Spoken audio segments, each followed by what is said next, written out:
Glória a Deus. Então, gente, nós temos crescido nessa visão e nós temos trabalhado arduamente para te servir melhor. Existe todo um projeto, toda uma programação dessa igreja visando você ter uma experiência melhor nesse tempo que você se propõe estar aqui. A gente entende que precisa dar uma resposta à sua fidelidade. Você é fiel vindo aos cultos.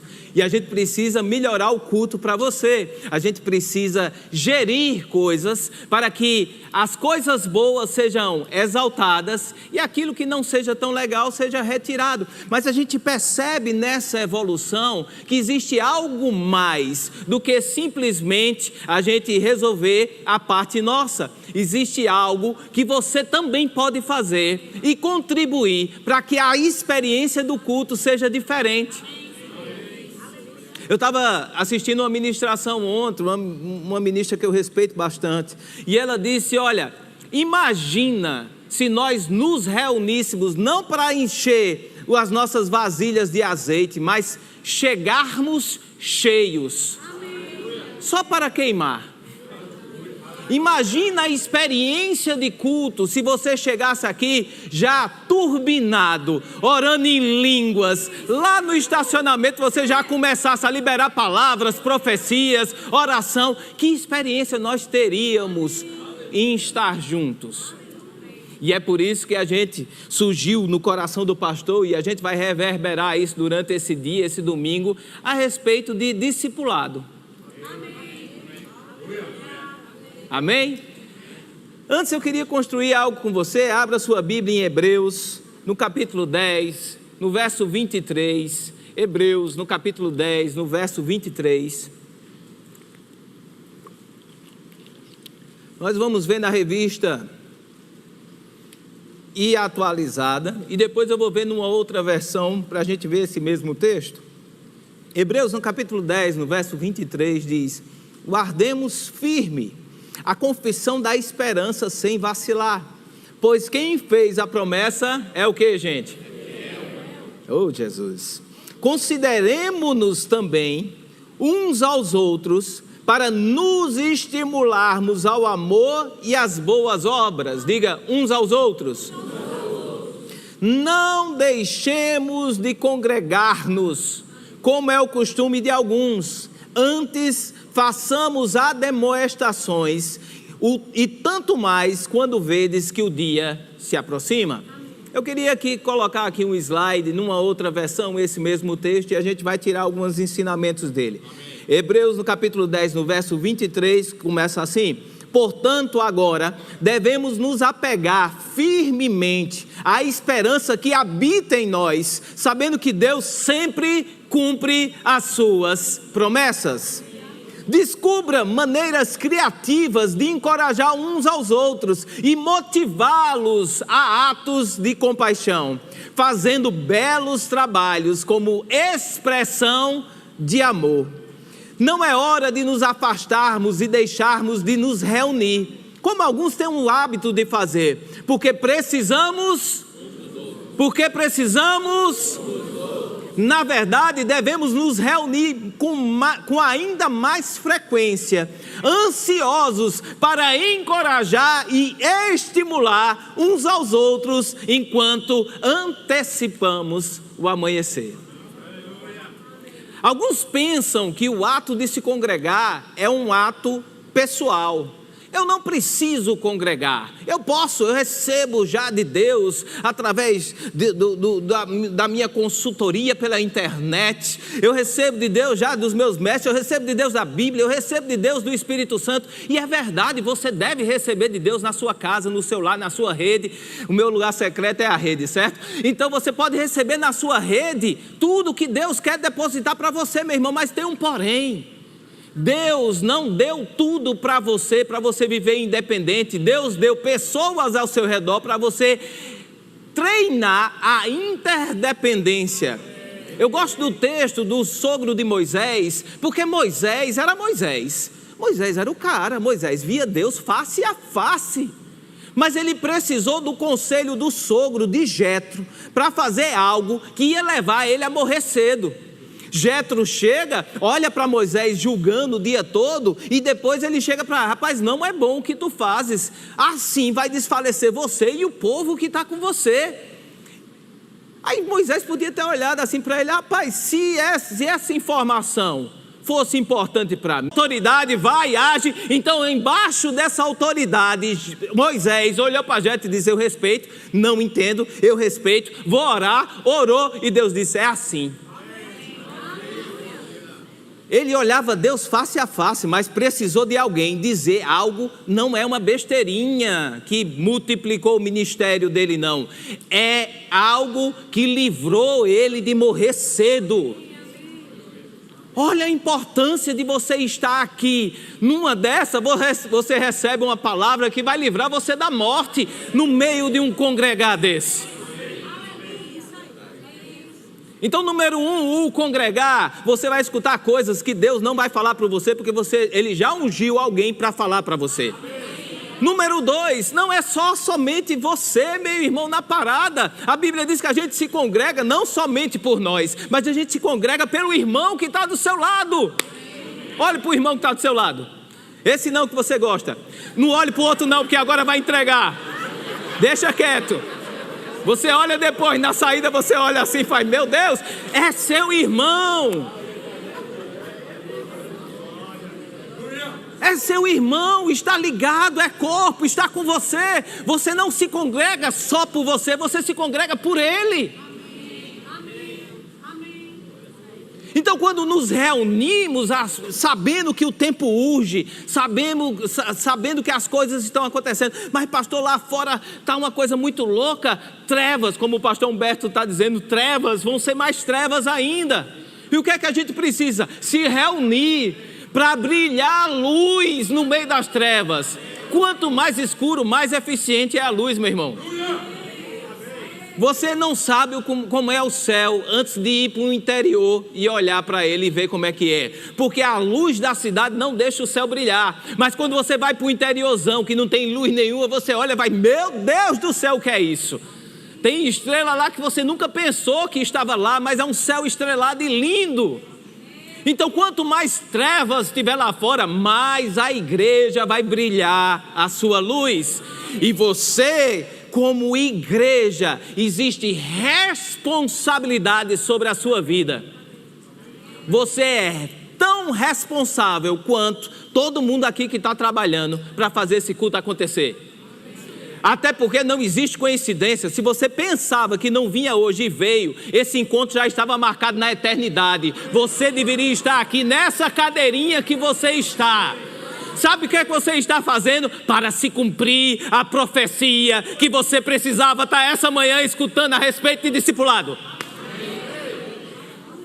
Estamos vivendo o ministério do Espírito, e o Espírito Santo não é pego de surpresa. Ele coordena todas as coisas, ele ajusta todas as coisas, e você é peça importante nessa coordenação do Espírito Santo. Seja bem-vindo ao culto, você é importante.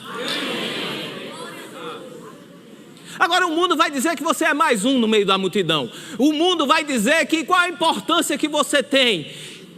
Meu irmão, se você não consegue se dar importância, não tem problema não eu faltar esse culto. Quem sou eu? É você quem determina quem é você. A visão não importa eu faltar, a visão é: eu não falto esse culto. Depende de mim estar lá, algo de Deus ser liberado, não somente para a minha vida e para os meus, mas para a vida de alguém. Urja dentro de você o senso de importância no Senhor. Você é importante. Você é necessário. 1 Coríntios.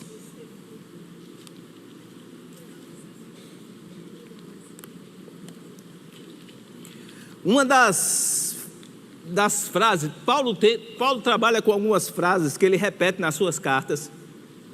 E eu sou tão metódico ao ponto de perceber essas frases e me ligar nelas. Não é porque eu me ligo, porque porque para mim ecoa diferente. É um problema meu, é a minha cabeça que funciona desse jeito, ok? E uma dessas frases é, quando vos reunis. Essa frase, ele fala 2 vezes, tanto na carta de 1 Coríntios.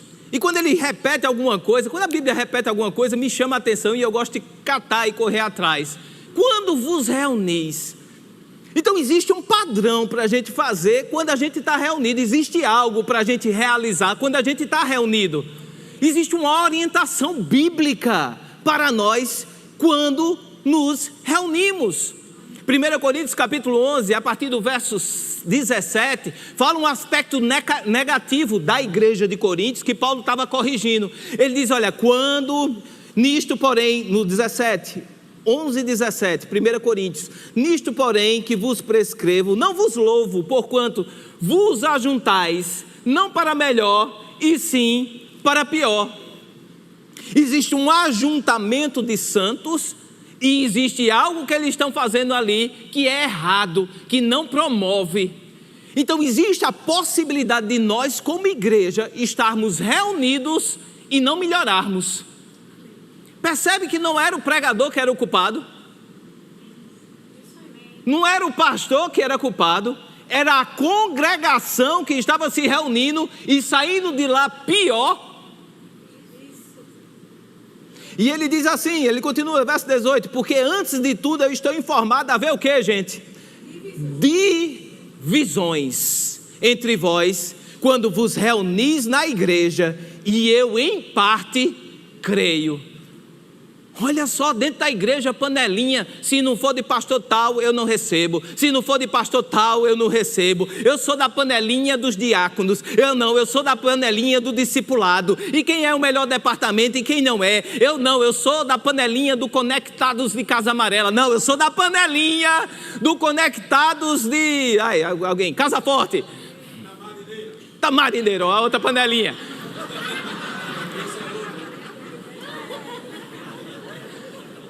Formando panelinhas entre, eu só falo com aquele que eu conheço, eu não me sinto confortável com falar com o irmão que eu não conheço. Meu irmão, dentro da igreja não pode haver divisão. Mas como é que eu trabalho isso? A orientação dele não é corporativa, mas a orientação dele aqui é individual. Mude essa história. Quem deve mudar essa história não é o líder do Conectados, quem deve mudar essa história é o Conectado de Tamarineira, querer conhecer outros, conhecer pessoas, se estimular, dizer, meu irmão, o que é que você está fazendo, como é a tua história, o que é que está acontecendo, eu posso te ajudar em algo. Aí ele fala outra coisa que é muito importante aqui no verso 19, ele diz, porque até mesmo importa, olha só que importante, até mesmo importa que haja partidos entre vós, para que também os aprovados se tornem conhecidos em vosso meio. Olha só, Paulo não está dizendo que é bom ter divisão, mas ele diz que existem pessoas no nosso meio que vão se portar da maneira correta, e eles vão estar acima dessa picuinha da divisão, eles vão se destacar como? Com aqueles que estão funcionando, dando certo, evoluindo. Num contexto de igreja, a gente não pode ficar parado, meu irmão. A gente tem que melhorar. Para aniversário de um ano da igreja, tem um exercício para você fazer. Esse exercício eu faço. Onde eu estava 1 ano atrás e onde eu estou hoje? O que aconteceu na minha vida esse ano? Eu evoluí em alguma coisa, eu melhorei em alguma coisa, eu estou orando mais, eu estou lendo a Bíblia mais, eu estou mais espiritual ou mais carnal? Eu continuo no mesmo lugar. Se eu continuo no mesmo lugar, alô, você precisa se colocar em movimento. Mas a Bíblia diz, olha, quando existem essas divisões na igreja, vai ter uns aprovados que vão se destacar. E quando eles se destacam, eles não se destacam para ser melhores, eles se destacam para dizer, olha, segue fulano, porque o caminho que ele escolheu está certo. Olha, tu percebe que quando a gente começa com esse fala-fala aqui, quando a gente começa com essa fofoca, esse fugico, ele pega, sai fora, ele diz, não cara, eu não quero escutar sobre isso não, ele sai fora, e você vê ele melhorando. Meu irmão, existe um proceder correto que manifesta melhora, que manifesta destaque. E o que é que a gente pode fazer? Olhar para esses que estão melhorando, porque existe algo que você pode se portar, que vai acabar com divisões dentro da igreja, e a gente vai se reunir para melhor e nunca para pior. No capítulo 14, também de 1 Coríntios, no verso 26, diz assim: que fazer, pois, irmãos? Quando vos reunis, um tem salmo, outro doutrina, esse traz revelação, aquele outro língua, e aí entra o outro interpretação. Seja tudo feito para edificação. O contexto, ele está dizendo aqui, é que dentro de um contexto de culto, precisa ter uma organização e uma direção. Não existe 3, 10 pessoas se levantar e sair profetizando. Existe alguém que está fazendo uma leitura do culto e ungido para identificar aquilo que vai equipar ou edificar o corpo. Mas aqui ele não está falando somente no tempo, ele me dá uma informação muito importante. Esse tempo de ministração a gente recebe, mas antes da ministração lá fora, existem dons sobre a sua vida que podem ser compartilhados. Línguas, profecia, interpretação, oração de cura. Você é ungido por Deus, o Espírito Santo está sobre você. Bota o fogo lá fora. Não por menos, domingo passado de tarde, eu cheguei e estava, vou dizer o irmão não, mas estava o irmão, a irmã chegou perto assim, eu estava conversando, eu e pastor Joás, de repente,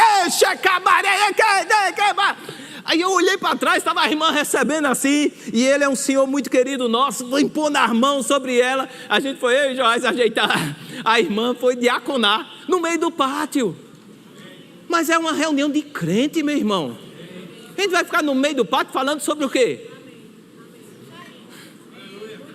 Existe compartilhamento de dons sobre a sua vida, e é muito bem-vindo você treinar e compartilhar esses dons. Existem pessoas aqui que já se destacaram pela sua história, pela sua fidelidade, pela sua jornada, pela sua caminhada. Meu irmão, seja bem-vindo a liberar dons na vida de outros, porque tem gente na fila para pregar aqui.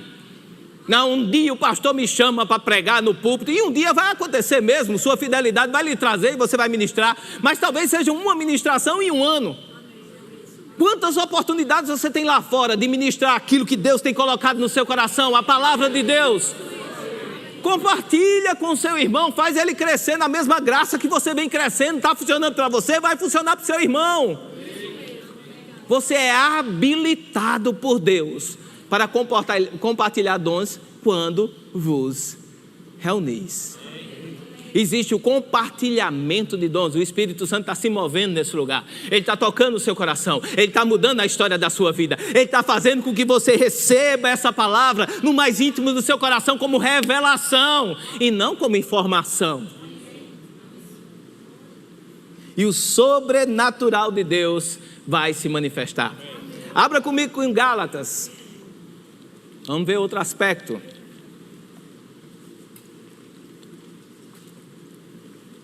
Gálatas capítulo 6.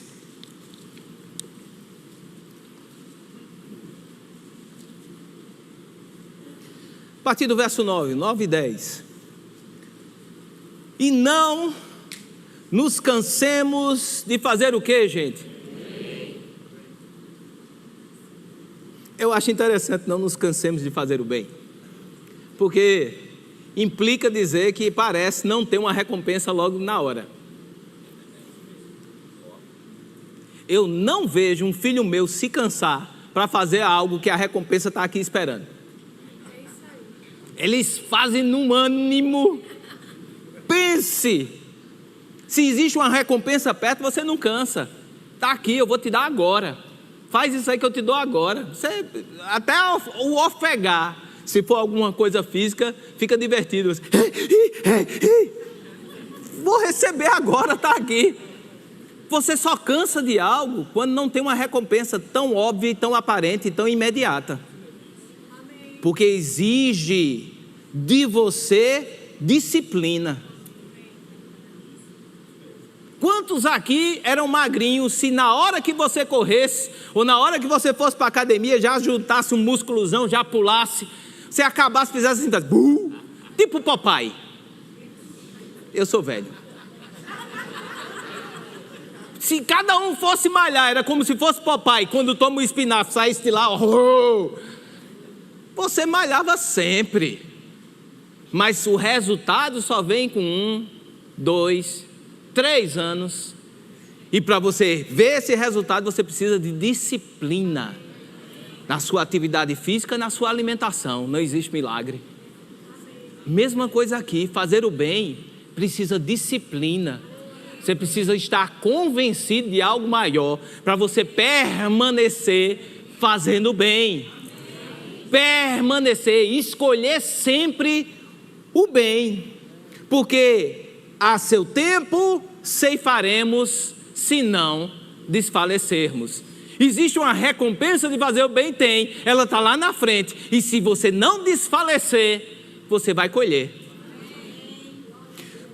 Verso 10 diz: por isso, porque você está disciplinado em fazer o bem, crendo que você vai colher lá na frente e você não vai desfalecer, enquanto tivermos oportunidade, façamos o bem a quem? A todos, mas principalmente os da família da fé.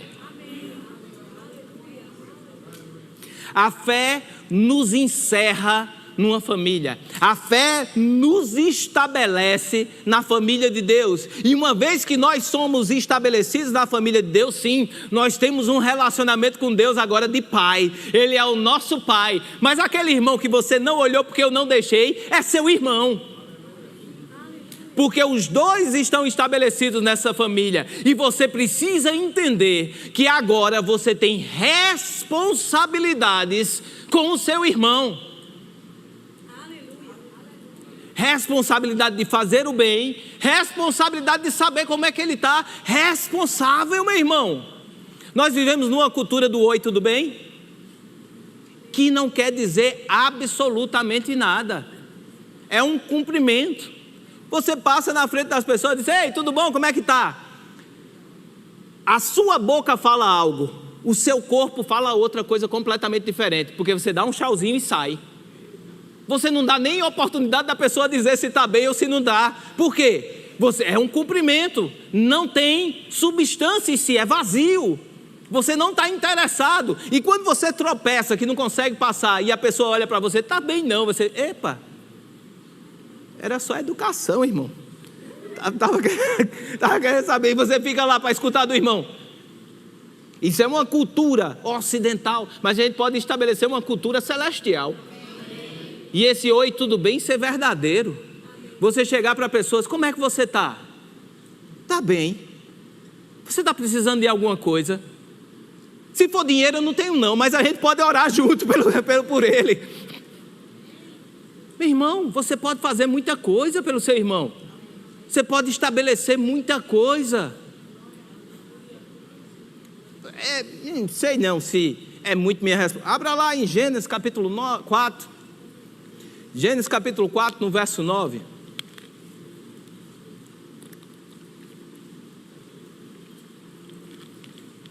Antes disso, Deus aparece para Caim e pergunta sobre Abel, depois de ele haver matado. Chega para Caim e diz: cadê Abel? Essa pergunta ela ecoa até hoje, meu irmão. Deus está perguntando: cadê teu irmão? Você está pronto para chegar diante de Deus com uma resposta boa para isso daí? Porque Deus vai perguntar: cadê teu irmão? A resposta de Caim é assim, no verso 9: disse o Senhor a Caim, é tudo no 9, perdão. Disse o Senhor a Caim: onde está Abel, teu irmão? Ele respondeu: não sei. E ele ainda diz: acaso sou eu tutor do meu irmão? Esse tutor é guia, esse tutor é cuidador. É engraçado que Deus não se dá o trabalho de responder o óbvio, porque a direção já estava na pergunta. Ele diz: cadê teu irmão? Deus não estava inquirindo ele como a polícia hoje faz, colocando ele sentado, botando a luz: confessa, o que é que você fez com seu irmão? Porque Deus já sabia, meu irmão. Deus não faz pergunta vazia, tola. Deus não é um inquiridor ou um pai que fica perguntando: o que é que tu fez? O que é que tu fez? Até o menino dizer o que é que fez, ele sabia. A pergunta dele é carregada de sentido. Ele diz: olha, existe uma responsabilidade sobre a sua vida. Não somente você não cuidou, quanto você matou. E essa derivação é muito importante. Se você não cuida, você está matando. Mesmo que indiretamente, mesmo que não seja na sua mão, você está matando o seu irmão. Porque se existe algo que eu preciso passar para ele, e a vida dele depende desse meu algo, e eu não passo, eu ignoro ele, eu estou deixando ele à morte. A pergunta é carregada de responsabilidade: cadê o teu irmão? E essa pergunta, meu irmão, você pode entrar na sua rede se achando o máximo no seu momento de oração, e talvez a primeira coisa que Deus lhe faça é: cadê o seu irmão? Você está tomando responsabilidade, você está agindo com ele da maneira que eu te inspiro a agir, que eu te mostro para agir, que eu faço para você fazer? Essa pergunta ecoa até hoje. Mateus capítulo 28.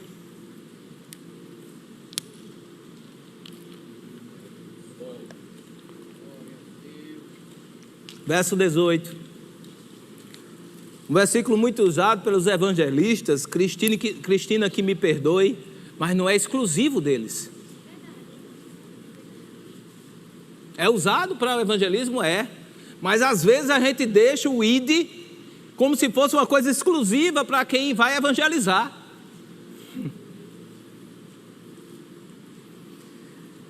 No verso 18 de Mateus 28 diz: Jesus, aproximando-se, falou-lhes, dizendo: toda a autoridade me foi dada no céu e na terra. Ide, portanto, fazei discípulos de todas as nações, batizando-os em nome do Pai, do Filho e do Espírito Santo, ensinando-os a guardar todas as coisas que vos tenho ordenado, e eis que estou convosco todos os dias, até a consumação do século. Posso mostrar a você em outra versão aqui? Você acompanha comigo? Essa outra versão fala desse jeito: então Jesus se aproximou deles. O slide, obrigado. Então Jesus se aproximou deles e disse: toda a autoridade do universo me foi dada. Agora vá em minha autoridade e faça discípulos de todas as nações, batizando-os em nome do Pai, do Filho e do Espírito Santo, e ensine-os a seguir fielmente tudo que eu lhe ordenei. E nunca se esqueça de que eu estou com você todos os dias até o fim desta era. Olha só que importante, gente. Primeiro é a autoridade de Jesus. Qual é a autoridade de Jesus? Toda a autoridade do universo, seja no céu, seja na terra, seja embaixo da terra. Essa é a autoridade de Jesus. Jesus fala, joelho se dobra e diz: sim, Senhor. Essa é a autoridade. Aí ele diz: essa autoridade foi me dada, e agora você vá na minha autoridade. Na autoridade do nome de Jesus é onde a gente vai. E a gente vai por todas as nações. E quando fala todas as nações, a gente já pensa em sair do Brasil. Mas, meu irmão, o Brasil é uma nação. Esse país é uma nação. Então o ID está para cá. Essa cidade faz parte dessa nação. Então o ID está aqui. Esse bairro faz parte da nação. Então o ID está aqui. A sua casa é um ID. O seu vizinho é o ID. Essa igreja é o ID. Está aqui juntos, cada um de um lugar, é o ID. ID por todo lugar. E não converta o povo. Não é ID e vá converter. ID e faça discípulo. Só converter, olha só, converter é uma bênção, meu irmão. Não é só, é a mudança completa. Aceitar Jesus como Senhor e Salvador da sua vida, uma explosão de vida, a habitação do Espírito. Agora você entra na aliança de Jesus com Deus, você agora faz parte dela por causa do nascer de novo. Você é feito família de Deus, o seu DNA muda. Acabou-se DNA antigo de família, agora a sua família é celestial. Nascer de novo é tudo, mas precisa de algo mais ser construído depois que nasce de novo, porque você precisa ser fundamentado em uma visão. Discipular é trazer ele para perto, chamar para junto, fazer dizer, olha, tem algo que você precisa crescer, tem algo que você precisa amadurecer, tem algo que precisa ser desenvolvido na sua vida. Você aprendeu a viver no mundo e as coisas do mundo, agora você precisa aprender as coisas de Deus e as coisas celestiais. Escuta, vai, fala, olha para mim. Esse batizando não é batismo nas águas. A palavra no original é um pouco diferente do bapto. Vou falar em grego não, certo? São duas palavras diferentes. Mas essa palavra batismo é uma palavra específica. Existe um texto de 200 anos antes de Cristo, de um médico e poeta, que eu não mais sei o nome dele, deixa para lá. Mas ele era médico e ele era poeta, escritor. E ele ensinou a fazer conserva. E ele usa essas duas palavras de batizar. A primeira do mergulho. Ele diz, olha, pega o vegetal, mergulhe em água fervente. Esse é o batismo como a gente conhece no batismo das águas, ok? E depois ele diz, olha, e depois batiza ele numa solução de vinagre. Ou seja, bota ele lá dentro e fecha a tampa. Esse batizar não é um encontro. Esse batizar é ser imerso em Deus, em Jesus e no Espírito Santo, ao ponto deles dois serem uns. E essa responsabilidade de quem é? Nossa. Nós devemos fazer discípulos e inseri-lo dentro de uma visão onde Deus, Jesus e o Espírito Santo é o centro de todas as coisas. Batizando em nome de Deus, do Pai, do Filho e do Espírito Santo. E o que é que eu vou falar para ele? Aí vem a parte de ensinar. Ensinar o quê? O que Jesus ensina. Fielmente o que eu falei. E o que é que Jesus falou? Bíblia. Como é que eu ensino um discipulando? Bíblia. Não é achismo. Nessa situação eu acho. Não importa o que você acha. Como é que se discipula alguém? Olha, nessa situação tem uma passagem bíblica que fala sobre isso e diz, é assim, é assim, é assim e assado. Jesus já passou por isso e ele fez assim, assim, assim, assado. Paulo já passou por uma situação dessa e na Bíblia diz que ele fez assim, assim, assim e assado. Como é ser fiel ao ensinamento de Jesus? É ser bíblico. Ensine a Bíblia e não o que você acha. E a Bíblia vai ter solução para toda e qualquer situação. Mas pastor, e se eu não achar? Meu irmão, você tem pastor. Ou você encaminha o problema para o pastor Ricardo, ou você encaminha o problema para os pastores, ou você vem tirar uma dúvida sobre uma passagem bíblica que você precisa e a gente vai te explicar e vai falar. Meu irmão, estamos num meio onde você tem cobertura espiritual e você pode desenvolver o seu chamado de uma maneira segura.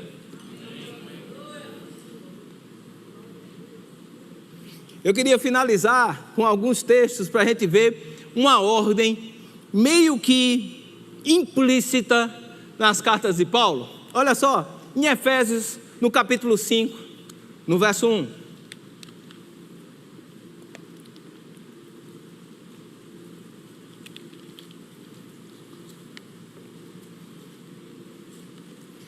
Efésios, no capítulo 5, no verso 1, diz, sede, pois, imitadores de quem? De Deus, como filhos amados. Uma vez que você nasceu de novo, meu irmão, você foi inserido na família de Deus. E Deus agora não é só o Deus, o velhinho de barba que está em cima de um trono querendo lhe julgar, querendo lhe pegar na esquina.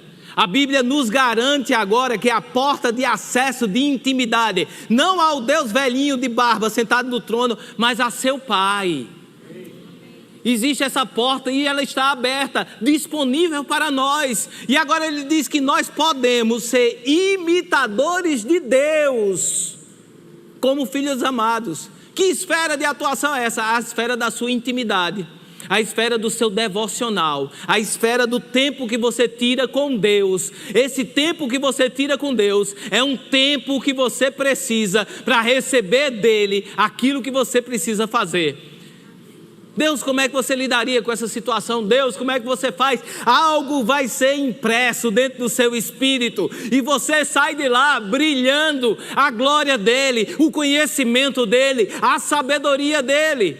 Devemos ter o nosso tempo, o nosso devocional. Não saia de casa, não vá dormir, não passe um dia, meu irmão, sem se conectar à consciência da presença. A presença está com você em todo lugar, a presença está com você. Mas será que você está presente para a presença? Porque em alguns pensamentos aí, algumas ideias que temos bíblicas, alguns questionam se a presença está disponível. Biblicamente está aberto, está disponível. A questão é, embora que a presença dele esteja disponível, onde está a sua presença?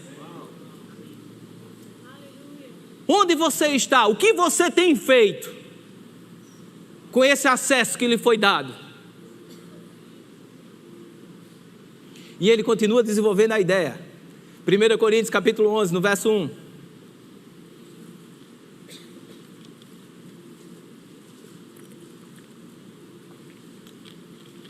1 Coríntios 11, 1. Paulo falando diz assim: sede meus imitadores, como também eu sou de Cristo. O seu tempo com Deus, o seu devocional, a sua intimidade com Deus, agora deixa você tão igual a Ele, que agora você passa a ser modelo. O seu tempo com Deus, a sua comunhão com Ele, o receber dEle, o se identificar com Ele, o ser um com Ele, agora passa a você ser exemplo. Paulo aqui está dizendo, olha, seres imitadores meus, como eu sou de Cristo.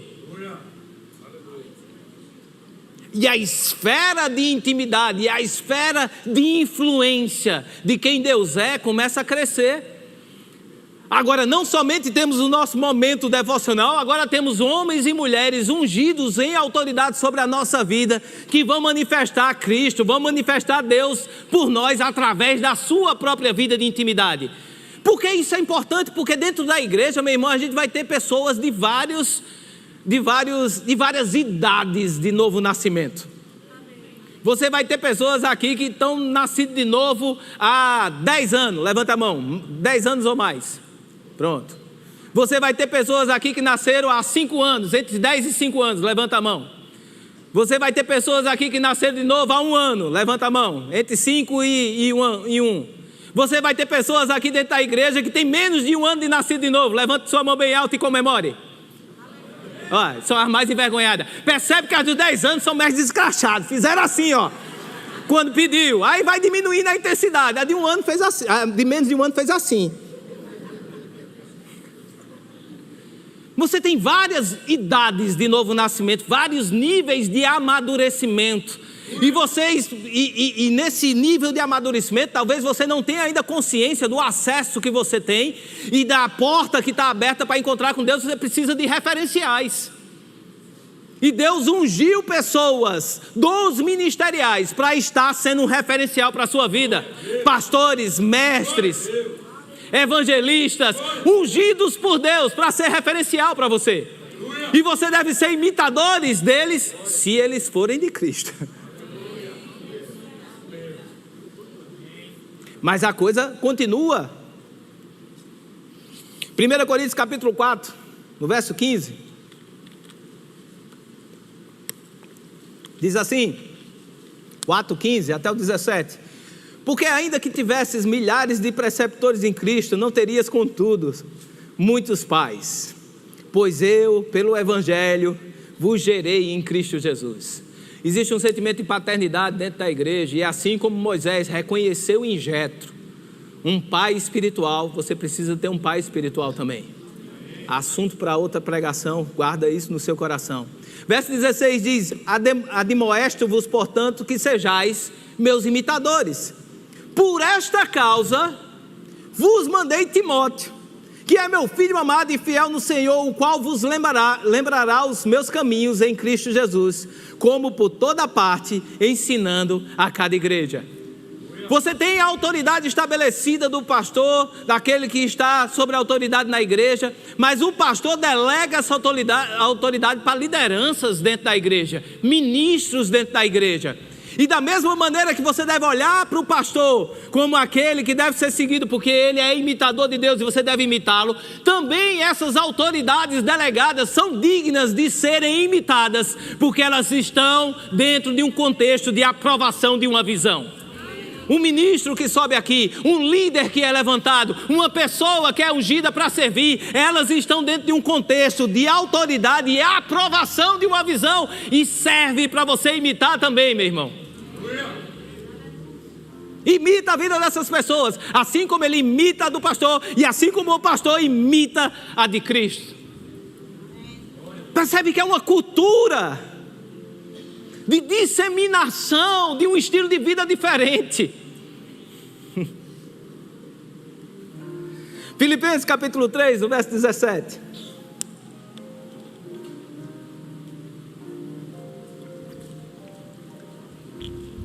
Ele amplia mais esse conceito.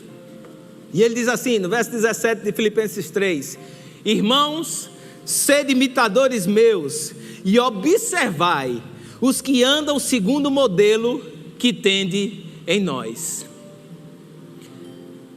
Dentro do contexto do pastor, da autoridade, agora existem pessoas ao seu redor, que eles já estão fazendo isso há muito tempo. E você vai ver atitudes nessas pessoas compatíveis com a sua liderança, com o seu pastor. Essas pessoas precisam ser observadas também.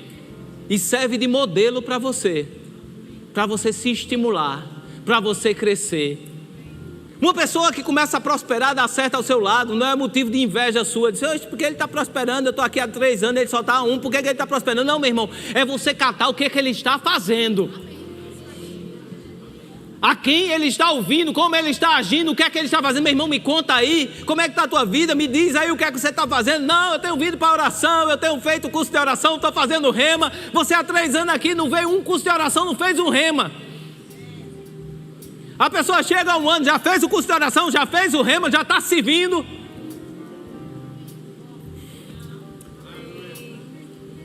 O que é que vai destravar na vida? Oportunidades para ele imitar Jesus Cristo. Dentro do nosso contexto, da nossa vida, nós somos exemplos para cada pessoa. Você é um telhado de vidro nesse lugar. E sua vida vai ser observada. Tem gente olhando para você e se alegrando com suas conquistas e crescendo com você. E eu quero finalizar em 1 Tessalonicenses capítulo 1, no verso 6. Diz assim, com efeito, 1 Tessalonicenses capítulo 1, verso 6. Com efeito, vos tornastes imitadores nossos e do Senhor, tendo recebido a palavra, posto que em meio a muita tribulação, com alegria no Espírito Santo. De sorte que vos tornastes o modelo para todos os crentes da Macedônia e na Acácia. A gente vai crescer? Vamos crescer. Vamos começar a ser modelos, seguir o modelo pastoral da visão dos nossos líderes, começar nós mesmos a ser modelos. E dentro desse contexto, dessa cultura de imitar a Jesus Cristo, a gente vai passar a ser modelo para as igrejas lá fora. Vão olhar e dizer, olha ali a Zona Norte, ela é exemplo a ser seguido, exemplo de palavra, exemplo de unção, exemplo do mover do Espírito, exemplo de membros cheios, membros prósperos, membros curados, membros sarados, membros ungidos, membros verdadeiros, imitadores de Jesus. Você pode ficar de pé, eu quero orar pela sua vida.